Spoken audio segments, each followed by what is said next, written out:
দেখেন, নির্বাচনের আগে তো প্রশাসনিক রদবদল এটি হবে, স্বাভাবিক।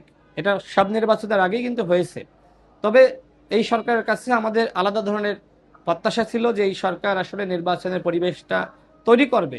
এখনো পর্যন্ত নির্বাচনের পরিবেশ পুরোপুরি তৈরি করার দিকে সরকার মনোযোগ দেয়নি।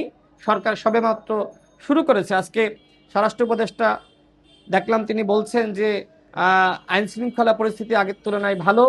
নির্বাচন কমিশনের পক্ষ থেকে বলা হচ্ছে যে নির্বাচনের সময় আইন শৃঙ্খলা পরিস্থিতি স্বাভাবিক থাকবে। আসলে কতটুকু স্বাভাবিক থাকবে সেটি নির্ভর করবে রাজনৈতিক দলগুলো সরকারকে এবং নির্বাচন কমিশনকে কতটুকু সহযোগিতা করতেছে। দেখেন, নির্বাচন কমিশন একা নির্বাচন করে না, সরকার সহযোগিতা করে। আর রাজনৈতিক দলগুলো নির্বাচনে অংশগ্রহণ করে, ভোটাররা ভোট দেওয়ার মাধ্যমে সরকারকে বা নির্বাচন কমিশনকে সহযোগিতা করে। অর্থাৎ দায়িত্ব আমাদের সবার।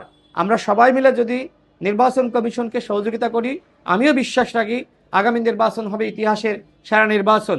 আমাদের যারা প্রার্থী হয়েছে তারা শিক্ষিত, যোগ্য এবং সমাজে যারা নির্বাচন করতে চায়, অন্যান্য দলের প্রার্থী রয়েছে।